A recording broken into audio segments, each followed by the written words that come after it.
According to best-selling author Luvvie Ajayi Jones, in order to make the world a better and a more equitable place, we need to get comfortable with being uncomfortable. Keeping things the way they've been is comfortable. And all comfort has done is maintain the status quo. So we've got to get comfortable with being uncomfortable by speaking these hard truths when they're necessary. Well, the writer, viral TED Talk speaker, cultural critic, and self-proclaimed side-eye sorceress has made a career doing just that. She's boldly called out injustice and bad behavior everywhere, from her award-winning blog, Awesomely Luvvie, to her New York Times best-selling debut novel, I Am Judging You, The Do Better Manual. Now that she's schooled us on how to do and be better, Luvvie's teaching us how to tackle fear. Her second novel, Professional Troublemaker, The Fear Fighter Manual, is a certified New York Times bestseller and talks about how to conquer the things that scare us. Because, in her opinion, fear is an enemy of progress. When we make our decisions with fear as the first factor, we will say no to yes opportunities. We will say no to growth opportunities. We will say no to elevation. How will Professional Troublemaker help us to navigate this unprecedented time that we find ourselves in? There's many gifts about this wild time that we're in.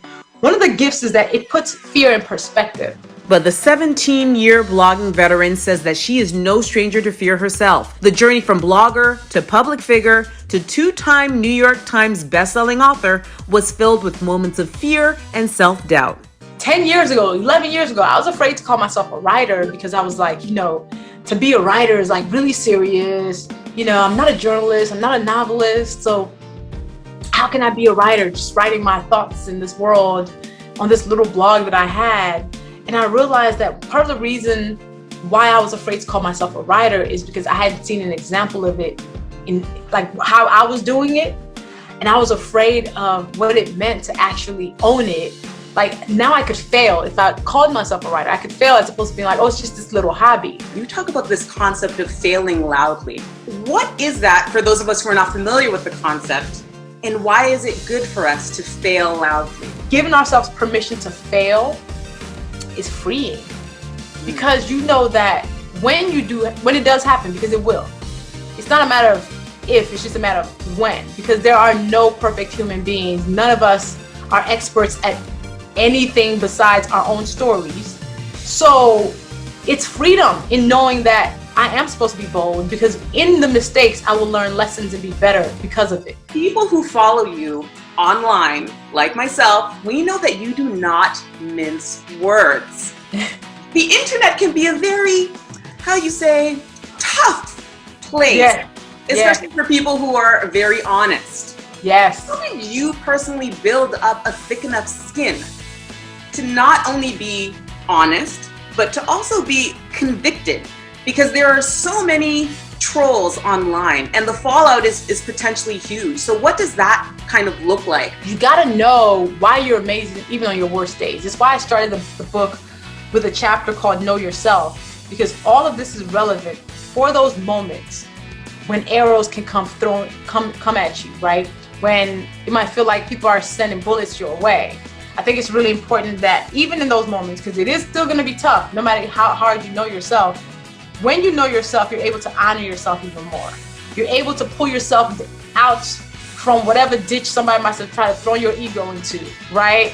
And it's all necessary, especially as Black women who are living in this world in real ways. People love to humble us. So many of us deal with everyday fears, like how to deal with a toxic friend, a toxic relationship, a love relationship, or even a coworker.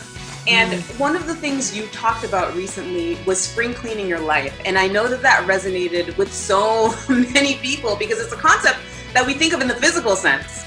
Spring cleaning our closets and our drawers and our homes. But what does it mean to spring clean your life? And what are some of the criteria in order to do so? Do a life audit. Look around and figure out who around you brings you joy or who brings you anxiety. Right? Who around you can you celebrate your wins with, and who will make you feel like you must diminish it because they see their failures in your success. What one takeaway would you like people to have after reading Professional Troublemaker? What you must do is insist to not do less because of your fear. That's what I think fearlessness is. that you don't do less because of your fear. So move forward, you know, in those moments. Every moment when we're asked to do something bigger or when we feel uncomfortable is a moment where you can make an intentional decision to move forward anyway. And I really hope people do more of that. Do it scared. Miss Luvvie, thank you so much. Thank you. Wonderful day. You take care.